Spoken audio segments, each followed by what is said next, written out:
we are going to continue our discussion with phase diagrams.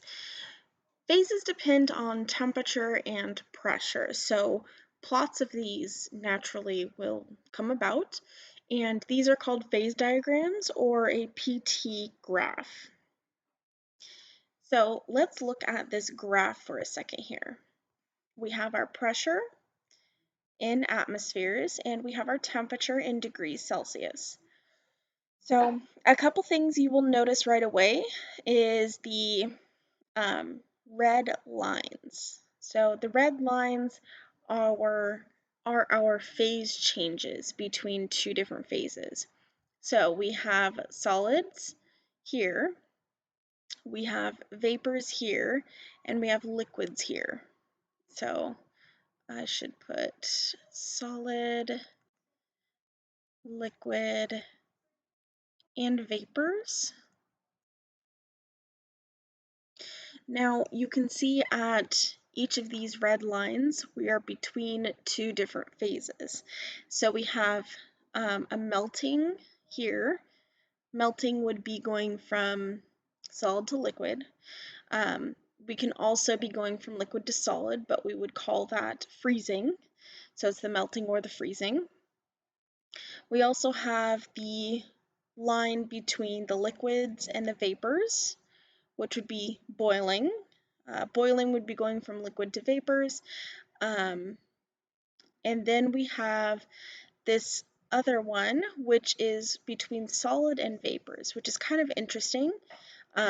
This doesn't happen often, but in certain conditions and certain materials, this will happen.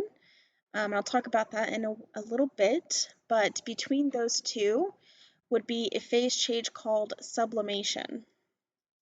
We also notice a couple of other things. We have this triple point here where all of those three lines meet, and at that point, all three of these phases are in equilibrium.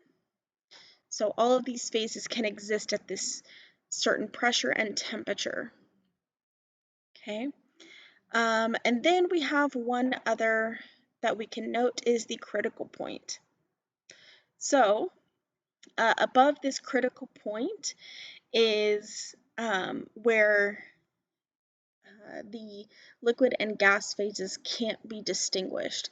So they're kind of just meshed into one, you can say.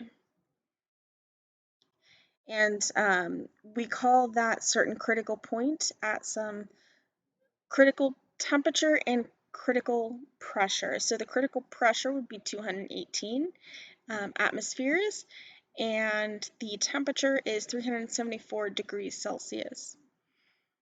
So that is the critical point. Now this, I forgot to mention, this whole chart is of H2O or water.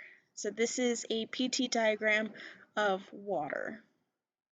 But other substances will be very similar in that they will have some melting, boiling, and sublimation lines, and so forth.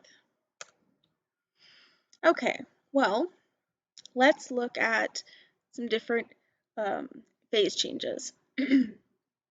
So we have melting, which is very sad, solid to a liquid, which is like this ice cream right here. It's very sad. This is why it's important to know about phase changes. Okay, so if it's hot outside, we know that we may have a phase change with our favorite ice cream. Then we have freezing, we have evaporation, condensation, which is a gas to a liquid. So this is an example of condensation here.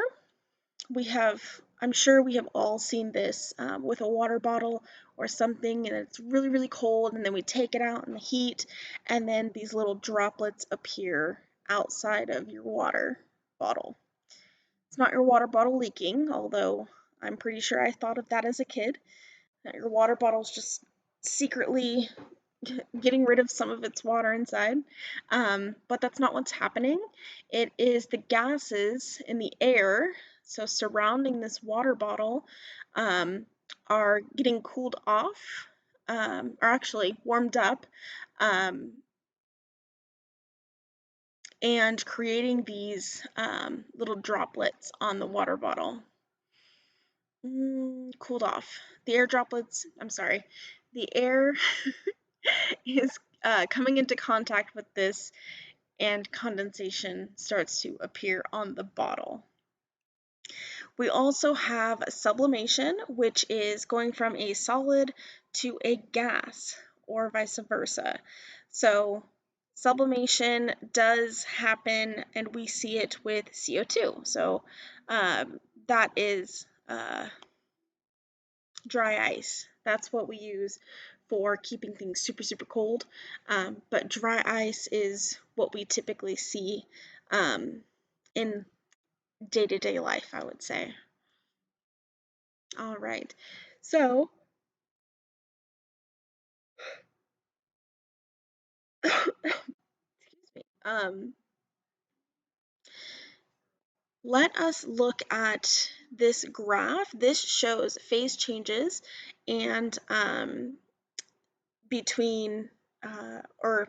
plotting the temperature and the change in heat per mass. So we have the start of ice. So we have a change in heat, and there's a constant, not a constant, but we have a change in heat over mass constantly happening. So there's going to be increasing more and more that change. The temperature, however, does have these spots where we don't have any sort of temperature change, and that is where we have a change in phase. So we have ice, then we have ice and water. We have this phase change.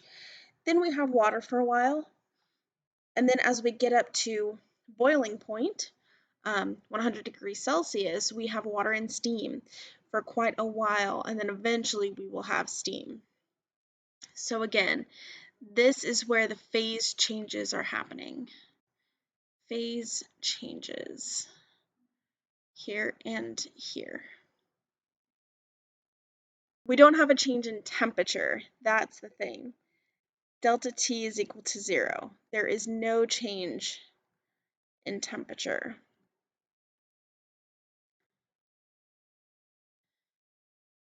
Okay, so there's no change in temperature here. So we need to figure out what are these heats. What is this change in heat that's happening then? So we have two different. We have heat of fusion and heat of vaporization. The heat of fusion is the energy per unit mass required to change a substance from solid to liquid, or released from liquid to solid. Then we have heat of vaporization, which is the energy per unit mass required to change a substance from liquid to vapor. So we have these two equations. Q is equal to mass times L sub F. So this L sub F is for the heat of fusion. Then we have Q is equal to mL sub V, which is for vaporization or condensation. So LF is the latent heat of fusion, and LV is the latent heat of vaporization. And those are material constants that are determined experimentally. So again, if we go to this table, let's just click on it real quick. Where is my mouse? There you are. If I just click on it, it should take me to that table. It's thinking. All right, so these are the different latent heats. So there's the substances, the melting points, and the boiling points of these substances, and then the latent heat of fusion and of vaporization, and different units, so kilojoules or kilocalories, whichever is really being called for. Okay, all right, let's go back and look at what latent heats are. So these are latent or hidden because in phase changes, energy enters or leaves the system without causing temperature change in the system. So the energy is hidden, we can say. So we have these different cases going from solid to liquid, say. We have some sort of energy that's input to melt it, or we have energy output to freeze. Then we have from liquid to gas, or vice versa. From liquid to gas, we have an energy input to evaporate. Then from gas to liquid, we have an energy output to condense. Okay, so this is something that is good to understand how these phase changes happen and what kind of motion is going on within the different phases of matter. So take water, for example. So H2O. If we freeze it, we have a solid. That solid is an ice cube, right? And there is very limited motion of the atoms or the molecules. We melt it, turns into water. Okay, well now we have a liquid that's kind of freely moving around, but it's still contained, right? It doesn't just start shooting out of your glass of water, right?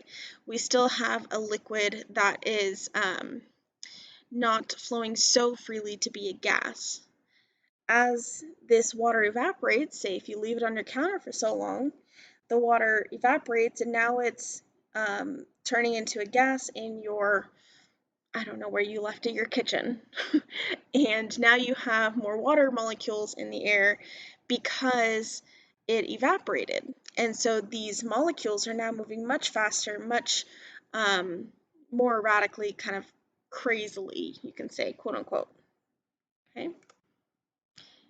So I have here the problem solving strategy for heat transfer. So we're going to do some examples in class, but just to kind of give you guys a background on how to do these problems. First, like in all of these different things that we do, examine the situation and determine basically what's going on. So for heat transfer, we want to determine, is there a change in temperature? Is there a change of phase? Is there heat transfer into or out of the system? Next, we want to identify and list all the objects that change in temperature or phase. Identify the unknowns. Identify the knowns, so list the given and what can be inferred from the problem. Then solve the appropriate equation for the unknown. And remember, if there is a phase change, we need to use one of the latent heat equations, so that Q is equal to M times L equations. Then we can substitute our knowns into these equations to solve for a numerical answer, of course, with the correct units, and then check to see if the solution makes sense. Does this make sense? If you're trying to look for maybe, I don't know, a temperature of an ice cube and the ice cube temperature turns out to be like, I don't know, 45 degrees Fahrenheit. Well, we know that that wouldn't make sense because the freezing point for water in degrees Fahrenheit is about 32. So it would need to be below 32 for an ice cube, or at least 32. So just making sure that our solution makes sense. So I'm going to stop here and then we will continue with a bit of mechanisms for heat transfer.